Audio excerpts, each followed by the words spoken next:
हम लोग मौजूद है भगवान निषाद राज के किले, जो यहाँ से निषाद राज राजा हुआ करते थे, जिन्होंने भगवान श्री राम, माता सीता और लक्ष्मण जी को गंगा नदी पार कराए थे। जब राम भगवान वनगमन के लिए जा रहे थे कि इसी रास्ते से जाएं, तो यहाँ के जो राजा निषाद राज गुहराज महाराज जी हुआ करते थे, उन्होंने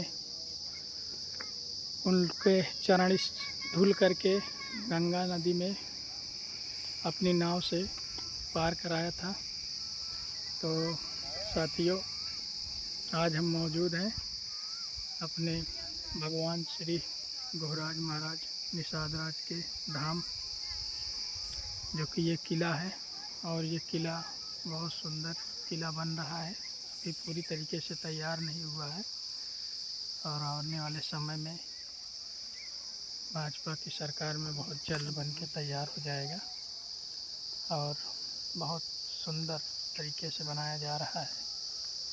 किसी ने निषादों को जीवित करने का काम किया है, जो कि निषाद देखा जाए तो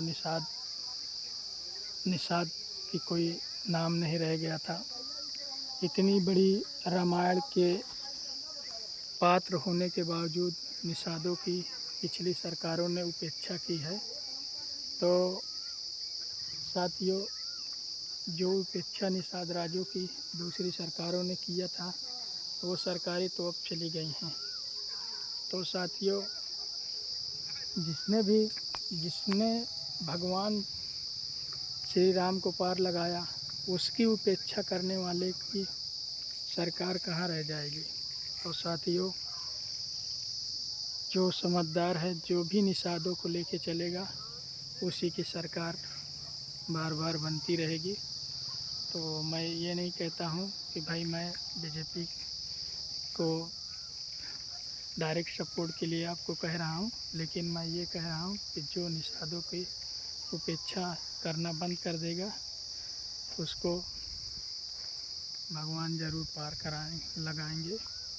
और जिसने श्री रामचंद्र भगवान जी को पार लगाया हो, तो उसकी उपेक्षा आप करेंगे तो आपको पार लगाने वाला कोई नहीं है। तो साथियों, भगवान श्री रामचंद्र जी के साथी मित्र की उपेक्षा आप करेंगे तो आपकी उपेक्षा निश्चित हो जाएगी और आप कभी सफल नहीं होंगे।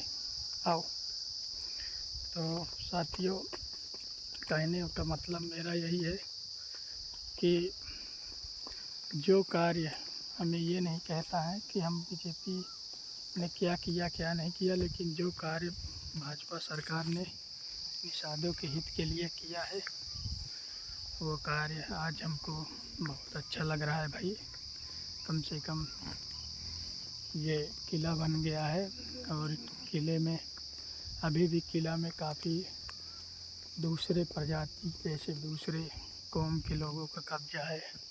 तो हम लोगों से आग्रह करेंगे कि इन लोगों को कब्जा मुक्त करके भगवान श्री रामचंद्र का किला मुक्त कराया जाए। और जो भी पूरा स्थल है, निषादों का स्थल था, निषादों का किला था, निषादों को फिर से दिलाया जाए। यहाँ के निषाद ही लाइट देख के निषाद ही यहाँ के मालिक हों और निषादों की संपत्ति को सर्वेक्षण देने का कार्य जिन्होंने भाजपा सरकार ने किया है, तो उस सरकार को धन्यवाद, जिन्होंने निषादों को जीवित करने का कार्य किया। ये यज्ञ स्थल है। अभी मैं आपको यज्ञ स्थल दिखा रहा हूँ, जो बन के अभी तैयार नहीं हुआ है, लेकिन बन रहा है। ये यहाँ पे संतों का डेरा है और ये संतों की एक सुंदर कुटिया बनाई गई है भाइयों। क्या सुंदर कुटिया है ये। कुटिया वास्तविक कुटिया से हटके है और ये हवन कुंड बनाया गया है। ये हवन कुंड बन के तैयार होगा तो यहाँ पे लोगों को पूजा पाठ करने का अवसर प्राप्त होगा। तो साथियों, मेरा कहने का मतलब बस उतना है कि सब लोगों से आग्रह है, कोई भी पार्टी यदि निषेधों की उपेक्षा करेगी तो वो पार्टी यहाँ से विलुप्त हो जाएगी। उत्तर प्रदेश से क्या, पूरे भारत से विलुप्त हो जाएगी। तो साथियों, आप लोगों से आग्रह है कि जिसकी वजह से भगवान राम पार हुए हैं, आप यदि उनकी उपेक्षा करेंगे तो आपको पार कोई नहीं लगा पाएगा। तो साथियों, आगे अभी नहीं। तो साथियों, आप लोगों से निवेदन है कि सब लोग मिल कर के, जितने निषाद भाई हैं, वो सभी साथी मिल कर के जय निषाद राज का नारा बुलंद करेंगे। और हम ये नहीं कहते किस पार्टी को आपको समर्थन करना है, लेकिन क्योंकि ये हमारे पूर्वज हैं, या कह सकते हैं हमारे भगवान हैं, तो हमारे भगवान की एक इच्छा उत्तम नहीं है।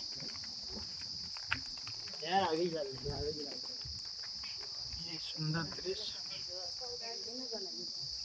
इधर से निकल जाए।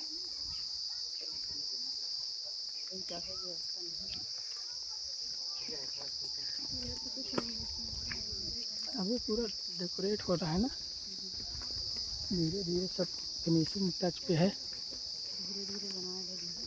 क्योंकि ये विशाल मूर्ति है, एक बार में मूर्ति का पूरा दृश्य आ नहीं पाता है। ऐसे फोटो में बहुत छोटी दिखती है, लेकिन कम से कम हमारे ख्याल से 150 फीट से ऊपर होगी। 150-200 फुट ऊपर होगी मूर्ति। तो साथियों, आप लोगों ने दृश्य देखा, कितना सुंदर दृश्य था। तो आप लोगों से निवेदन है कि मैं भाई किसी पार्टी का विरोध नहीं करता हूँ, लेकिन आप लोगों से निवेदन करता हूँ कि हमारे समाज को जो छलने का काम अभी तक हुआ है, वो छलने का काम छोड़ दिया जाए, और नहीं तो कोई भी पार्टी सरकार दोबारा नहीं बना पाएगी।